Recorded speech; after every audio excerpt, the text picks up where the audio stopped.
여러분 반갑습니다. 역사탐정입니다. 이번 영상에서는 고대의 제사 의례와 또 공동체 형성에 대한 그 내용을 개요를 말씀드리는 시간을 갖도록 하겠습니다. 이 공동체 안에서 이 제사 관계라든지 이러한 의례가 성행하고 또 그것이 체계화되었던 것은 이 셈족과 또 한민족의 시조가 되는 고조선 시대라고 할 수 있습니다. 그것이 후대로 가면서 조금씩 변형은 있었겠지만 그것이 얘기라는 그 기록 안에서 그렇게 전해오고 있습니다. 특히 이 얘기라고 하는 것은 그 시대적 학자들이 연구한 결과에 따르면 이것이 일정한 어떤 시스템을 구성하고 있는 것이 아니라 시대별로 각기 다른 그 기록들이 그 안에 들어있다. 그렇기 때문에 획일적으로 어떤 시기에 그 제사라든지 희생 제물이라든지 이런 것들이 들어있는 것이다. 이렇게 말할 수는 없는 것입니다. 그래서 그러한 고대로부터 전해오는 그 희생 의례 그것을 통해서 고대의 어떤 공동체의 형성과 또 그 공동체가 지켜나가야 되는 의례에 대해서 이 연구한 학자가 있는데 여기 보시는 것처럼 윌리엄 로버슨 스미스 이렇게 해가지고 이분이 셈족에 대해서 그렇게 연구를 했습니다. 그리고 이것이 얘기와 비교를 해볼 때에 어떠한 그 내용이 도출되는가 하는 것이 이 안에 있는 제 영상 속의 결론이다. 또 도출되는 내용이다. 이렇게 말씀드릴 수가 있겠습니다. 뭐 상세한 내용은 다룰 수는 없지만은 개요는 이해하실 수 있을 것이다. 이렇게 생각이 됩니다. 자, 여기에 셈족의 종교에 관한 그러한 내용을 여기에 이 책을 담고 있는데 이것을 우리나라에서는 명문당에서 이상옥이라는 분이 이렇게 그 번역을 해서 발행된 적이 있습니다. 그럼 내용을 한번 보시겠습니다. 자, 여기에 그 우리나라에게 전해지는 그 얘기, 번역돼서 오는 그 얘기는 그 내용과 내용의 기원이나 형성 시기는 여러 가지로 다른 그러한 내용들로서 주장이 되고 있기 때문에 그 논쟁은 진행형이고 결론은 아직 나지 않는다. 즉 다양한 시대의 기록물로 볼 수 있다. 이렇게 얘기가 되고 있습니다. 또 여기에 로버슨 스미스는 고대 종교라는 것은 개인이 임의로 신과 관계를 맺는 것이 아니라 공동체 전체의 구성원들이 공공의 이익에 기여하는 힘과 관계 맺는 것이라는 관점에서 셈족의 희생제의와 예기의 희생제물을 비교했다. 이렇게 얘기가 되고 있습니다. 그래서 고대 사회에서는 인간뿐 아니라 신들 또한 구성원으로서 한 부분을 차지하고 있는 공동체였으며 한 개인이 태어남과 동시에 속하게 되는 집단은 동족들 혹은 이웃 주민들로만 구성된 게 아니라 가족신, 국가신 등 특정한 신적 존재들을 포괄하는 단위의 공동체였다. 이 말은 이제 좀 뭐 길지만은 내용은 그렇습니다. 신으로 여기는 그 존재가 공동체에 속해 있었다. 이거는 거꾸로 된 설명이고 그 신들이 있음으로 해서 공동체가 형성이 되었다 하는 것이 이 근문에 나타나는 그러한 내용입니다. 왜냐하면 이 신이라고 하는 것이 근문 속에서는 우리가 생각하는 종교적 차원의 그러한 초월적인 존재가 아니라 이분 역시 우리와 같은 그러한 몸을 가지고 이 땅을 살다 가신 그러한 인물이었던 것입니다. 그래서 신이라고 하는 이것조차도 그 후손들에 의해서 성씨로 표현이 되었던 것입니다. 그렇기 때문에 이 신이라고 하는 것은 바로 최초의 그 시조를 나타낸다. 이렇게 볼 수가 있겠고요. 또 한 개인이 태어남과 동시에 속하게 되는 집단. 이 말은 뭐냐면 이 신을 시조로서 여기면서 그분이 그 족단이 구성되어서 계속 존재하는 한은 그 족단에서 태어나는 그 개인은 반드시 이 신의 자손 또 신의 후손이라는 의미의 그런 이름을 갖게 됩니다. 그래서 문자의 구성을 보게 되면 바로 이 신과 관련된 나는 이분의 어떠한 사람이다. 이렇게 자신을 인식하고 있었던 것입니다. 그래서 우리가 주몽이라든지 여기에 보면 일월지자 해가지고 햇님과 달님의 자손이다 이렇게 되어 있습니다. 그런데 우리 역사 번역을 하게 되면 햇님과 달님의 아들이다. 뭐 이런 식으로 설명을 합니다. 그러나 자라고 하는 것은 아들이란 뜻도 있지만 그것은 자손이란 뜻도 있습니다. 후예, 후손 이런 뜻이 있습니다. 그래서 이것이 최초의 신과 또 후대의 자신과의 관계가 시차가 있다 하면은 그것은 아들이 아니라 자손이다. 이렇게 번역하는 것이 맞습니다.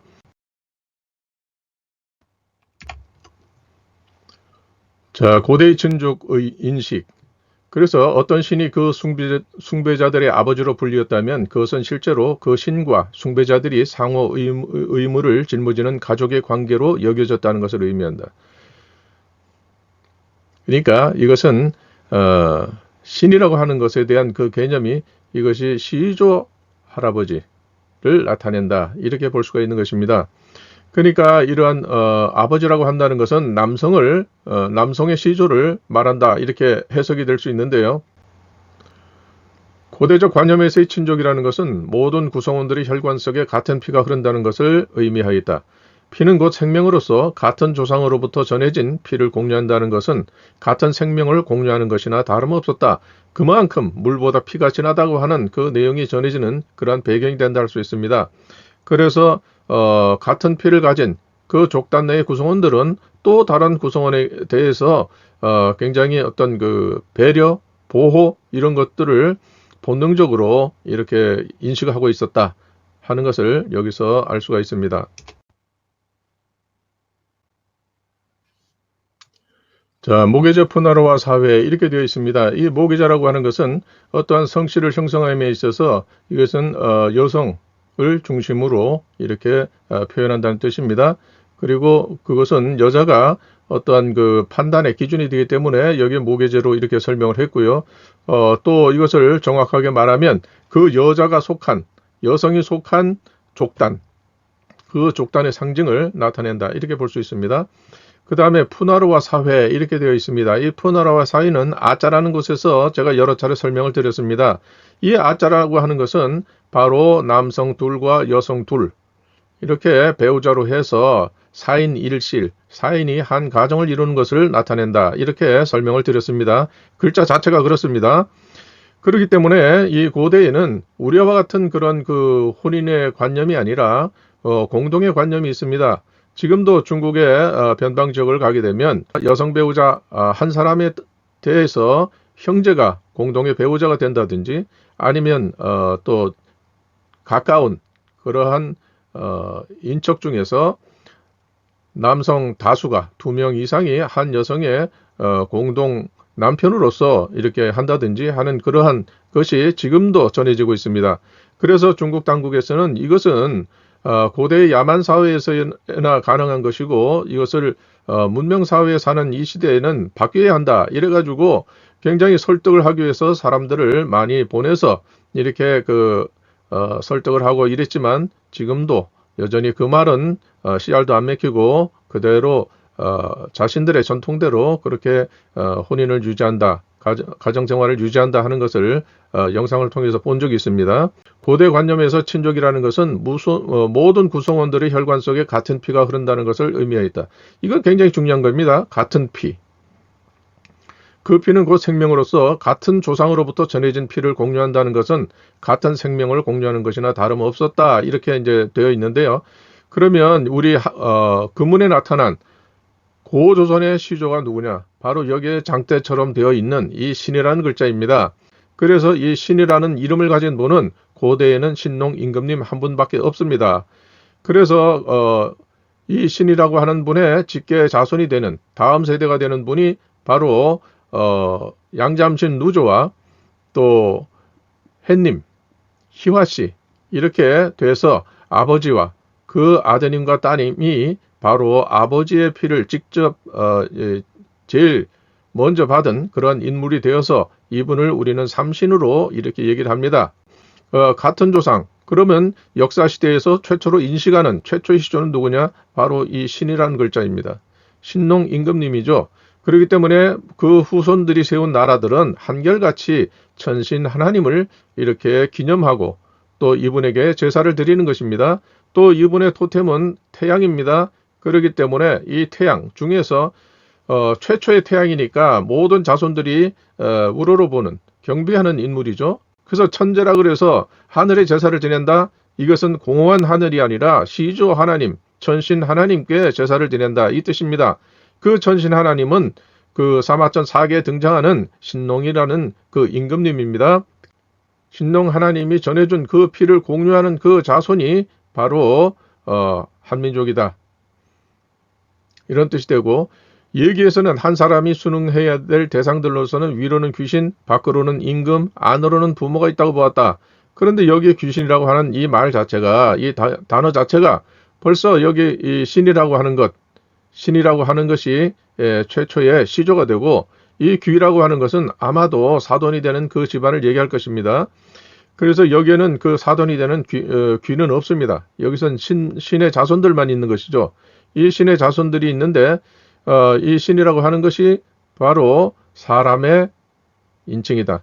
제가 신을 설명을 하게 되면 경계를 일으키는 분들이 있습니다. 그것은 잘못 생각한 것입니다. 신은 이 모든 것에 으뜸이 되는 분이죠. 왜냐하면 그 자손들이 그 피를 받아서 계속 이 땅에서 살다가 그분께 돌아간다 이렇게 믿고 있기 때문입니다.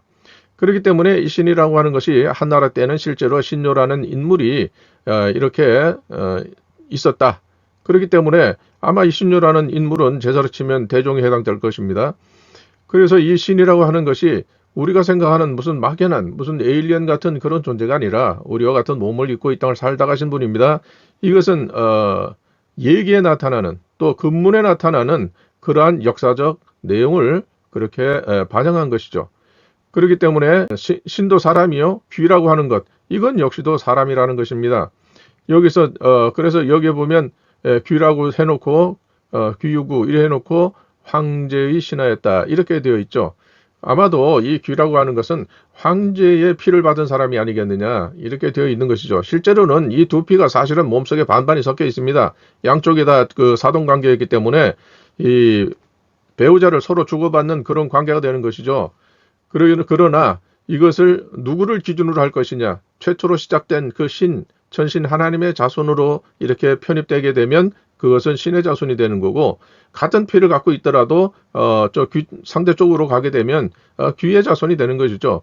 그래서 이것은 차별이 아니라 구별을 하는 것입니다. 제사를 하기 위해서.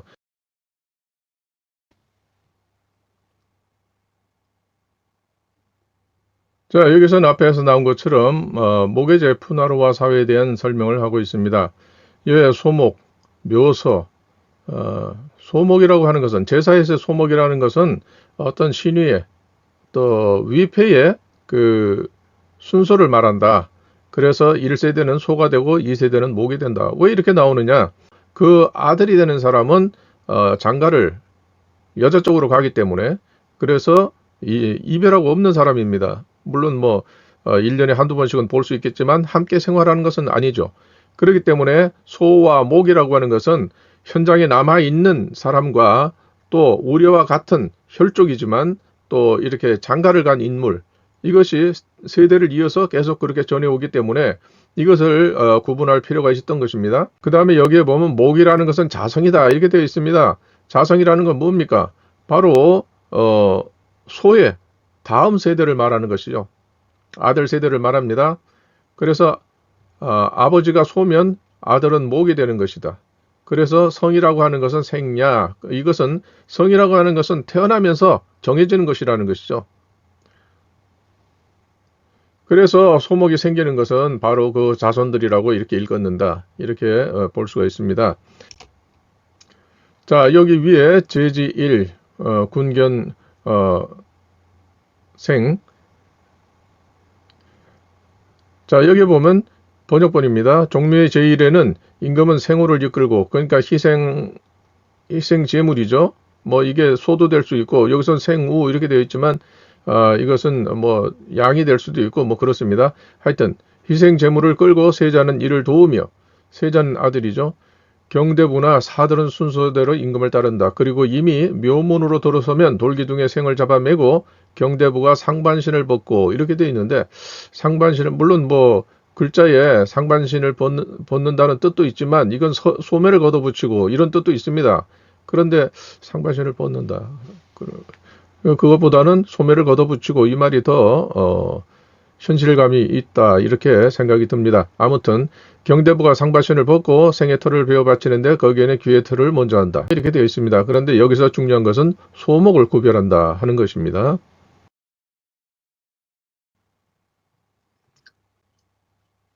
자, 그 다음에 모계지의 푸나루와 사회에 대해서 이렇게 제가 인용을 해왔는데요. 여기에 보면 설명을 이렇게 합니다. 신주를 배열하는 방식의 일종으로 왼쪽의 소와 오른쪽의 목을 일컫는 용어다. 그러니까 소와 목을 좌우로 나눈다는 것입니다. 소목 제도는 중국 상고시대로부터 유래한 것인데 주나라의 주공이 예와 악을 정비하는 과정에서 더 구체화되었다. 즉 주나라 때의 제도가 아니라 이미 예전부터 내려온 것입니다. 그렇기 때문에 우리가 근문상으로 보게 되면 이 소목제도는 고조선 시대부터 이미 시작되었고 정확하게 그 소와 목을 구별해서 그 족보를 고조선 시대의 방식으로 그대로 표현한 것입니다. 아까 예를 든 장대가 세워진 그 족보, 그것이 고조선 시대의 방식으로 나타낸 족보가 되겠습니다. 그래서 줄에 의하면 1세의 시조를 중앙에 모신다 이렇게 되어 있습니다. 1세의 시조는 누굽니까? 한민족 시조는 천신, 신농 하나님입니다. 그래서 신농 하나님의 그 상징이 되는 그 태양을 우리나라 태극기 정중앙에 그렇게 모시고 있는 것입니다. 그래서 제1세 시조를 중앙에 모신다. 이분은 항상 중앙, 기준이 되는 분입니다. 이분을 통해서 그 다음 세대가 좌우, 소목, 소목 이렇게 나뉘는 것이죠. 이를 중심으로 동쪽 소매에는 할아버지 항렬인 2, 4, 6세대의 신주를 배치하며 자, 2, 4, 6세대는 뭡니까? 이거는 고조선 시대의 한민족, 조선 사람들의 배우자가 되는 족단입니다. 그쪽으로 장가간 사람들이죠. 그래서 2, 4, 6이라고 하는 것은 음수, 음양 할 때 음수 이렇게 얘기를 합니다. 양의 배우자이기 때문에 그래서 음수라고 이렇게 표현을 한 것이죠. 서쪽의 목묘에는 아들의 학년인 357세의 신주를 모신다 이렇게 되어 있습니다. 357은 뭡니까? 357은 1, 3, 5, 7, 9, 11 뭐 이렇게 나가는 것은 이것은 바로 양수입니다. 양의 숫자입니다. 그렇기 때문에 여기서 소목이라고 하는 것은 음과 양을 정확하게 이렇게 나누어서 이 신의를 이렇게 구별을 했다 하는 것을 알 수가 있습니다. 그래서 이거 주나라의 예라고 주례라고 되어 있는데 실제로는 주례가 아니죠. 한자라는 말과 같습니다. 한자가 있기 이전에 2000 몇백 년 전서부터 글자는 전해왔는데 한나라 때에 그것을 자기 방식으로 정리를 했기 때문에 오늘날 우리가 한자라고 이렇게 생각하고 쓰지만 주례라는 것도 역시 마찬가지로 주나라가 이것을 정리했기 때문에 고조선 시대로부터 전해오는 그러한 예법을 정리를 했기 때문에 주례다 이렇게 설명을 하지만 그러나 주나라 때에 만들어진 그러한 예법은 아니라는 것입니다. 주나라 때 정리했다는 것뿐이죠. 그래서 천재의 경우에는 소묘의 2, 4, 6세 그러니까 삼소삼목이라고 그러죠. 그러니까 삼소삼목 6분 그 다음에 중앙에 시조 이렇게 모시는 것이죠. 그리고 제후는 2세와 4세, 목묘의 3세, 5세 이렇게 해서 이것은 2소 2목이 되는 것입니다. 대부는 1소 1목입니다. 이렇게 세우도록 규정을 했다. 이렇게 되어 있죠. 제가 이 한국민속대백과 사전 여기에서 인용을 한 것입니다. 자, 이상으로 앞의 내용들을 정리를 해보면 다음과 같습니다. 이것은 고조선 시대의 3대, 4대, 5대의 족보를 당시의 방식으로 기록한 것입니다. 문자가 발생하는 그 시기의 글자들이 여기에 족보로 남겨져 있습니다.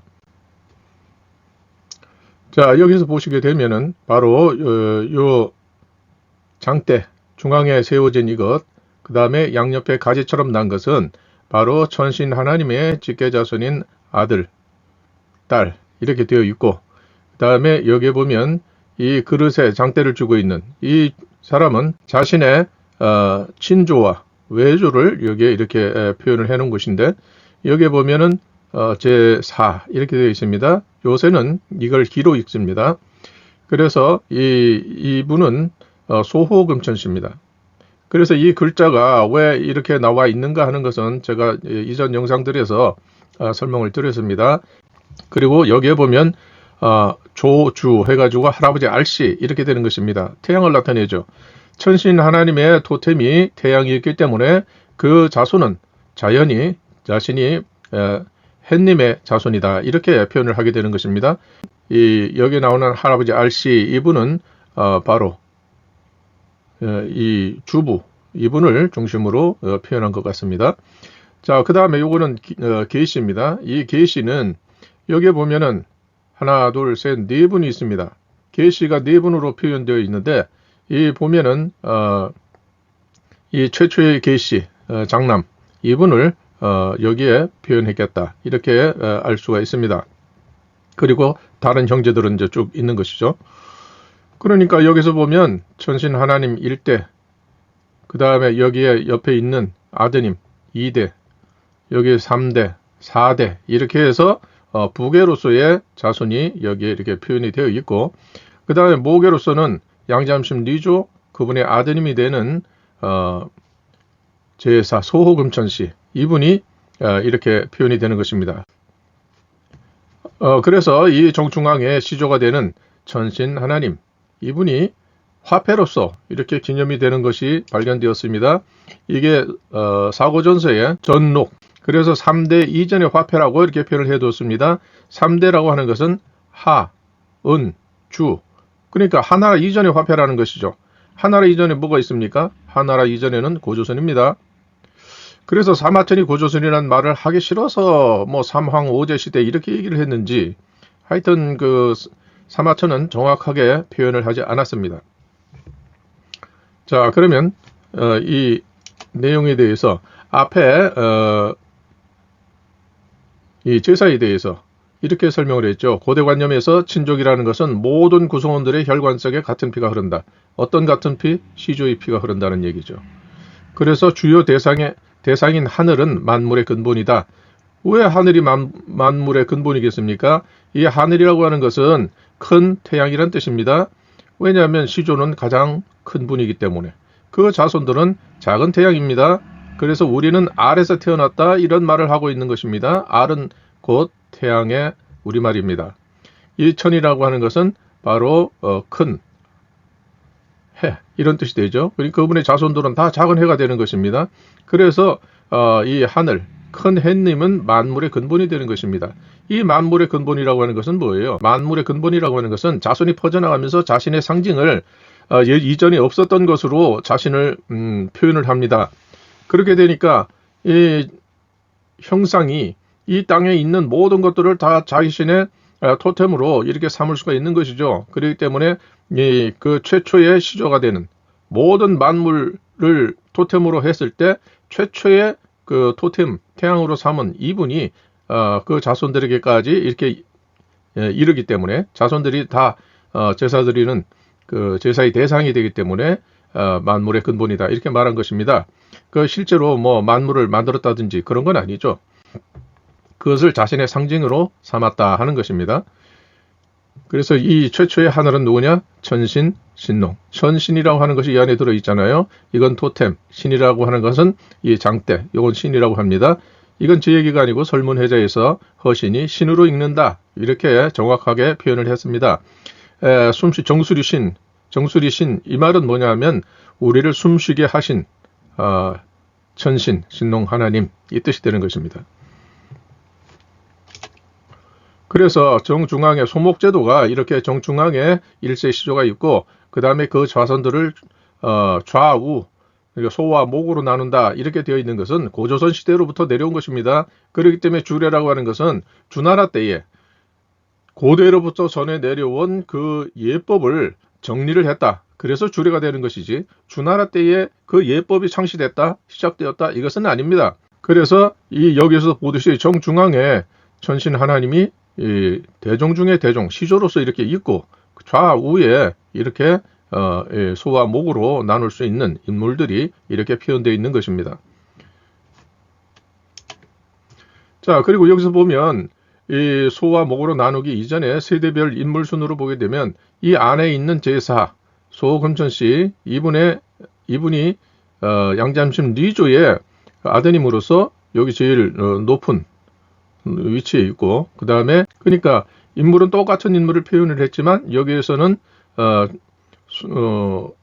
친가와 외가를 이렇게 구분을 했고 여기에서는 그것을 다 합해 가지고 제일 시조가 되는 분, 그 다음에 그 자손들 이렇게 표현을 해두었습니다. 이것은 내외를 막론하고 다 통합해서 이렇게 표현을 한 것이죠. 그래도 여전히 이 사발 안에 들어있는, 예기 안에 들어있는 여기에 보면 삼신은 가장 먼저 앞선 세대이기 때문에 이분들의 후손들이란 뜻이 되는 것입니다. 자, 그래서 이것을 정리해보면 주요 제사 대상이며 만물의 근원인 천, 하나님은 별다른 존재가 아니라 우리와 같은 사람이다. 이것은 그 근문에서 본 것입니다. 이 하나님 천은 언제나 중앙을 차지하는 존재이자 한민족의 시조로 큰 태양을 토템으로 하고 있다. 그래서 여기에 보면 자, 머리에 태양으로 표현되어 있고 여기에 큰 대자가 있습니다. 여기도 더 정확하게 표현을 했는데 해가 머리로 표현되어 있고 여기 큰 대자가 이렇게 있습니다. 그래서 이 글자들이 변해가지고 오늘날 우리가 아는 이 천자가 되는 것입니다. 그래서 이분이 아까 앞에 족보를 보게 되면 거기에서 화폐에 신이라는 글자가 나타나고 그 다음에 이분이 불임금님으로서 표현이 되죠. 자, 그래서 한번 찾아봤습니다. 그래서 할관자라고 하는 거기에 보면 하나님 천, 이것을 천신 그리고 상제, 자연계의 주제자 이렇게 해놨습니다. 천신 혹은 상제라고 말할 수 있는 인물은 딱 한 사람, 염제 신농 하나님 한 분밖에 없습니다. 역사에서는. 자, 그 다음에 신이라는 걸 이렇게 보게 되면 설문회자에서는 천신, 인출 만물자 이렇게 되어 있습니다. 천신, 그러니까 태양신이죠. 태양신. 그러니까 천이 됐든 신이 됐든 이것은 천신의 그 약자가 될 것입니다. 그러니까 천과 신은 동격인 것이죠. 천은 태양을 나타내고 신은 시청을 나타냅니다. 수직선으로 세워진 것이 신이라는 글자죠. 그러니까 여기서 보면 천, 신 한 글자씩만 해도 이 두 개는 천신이 되는 것입니다. 이게 가장 완벽하게 설명한 것이죠. 태양이면서 그 태양을 토템으로 하는 분이 신, 수직선으로 세워진 신이라는 것이죠. 자, 그래서 여기에 보면 큰 해님, 큰 해, 이분을 최초의 시조로 이렇게 천이라고 표현을 했는데 이분의 시칭, 이분만을 가리키는 그러한 표현은 여기 있는 것처럼 수직선입니다. 이건 신이라고 읽는 것이죠. 그래서 친족은 구성원들이 천신 상제로부터 받은 같은 피를 공유하는 공동체로 새롭게 정의될 수 있다. 이것은 한민족의 경우에 그렇다는 것입니다. 이 내용은 초기 상형문자와 우리 유물에서 다수 발견되었다. 이제까지 제가 영상을 올려서 설명한 것이 다 그 내용입니다. 그래서 조선할 때에 앞에 조, 이 글자의 범위에서 벗어나는 것은 아주 드물고 90% 이상이 95% 이 정도까지가 표현된 우리 유물의 그 상형 문자가 그 안에 그대로 고스란히 들어 있습니다. 결론적으로 대륙의 역사는 한민족의 시조, 천신, 신농, 하나님으로부터 시작되었다. 따라서 산해경에 있는 조선이 산동반도와 바레만 일대에 걸쳐 있었다고 하는 것은 이 내용에 정확하게 부합하는 것입니다. 그런데 한반도 안에 있는 평양에서 고조선을 찾는다는 것은 남의 다리 긁는 겁니다. 거기에는 고조선의 영향권에 있기는 했겠지만 그러나 거기가 중심지는 아니었다는 것입니다.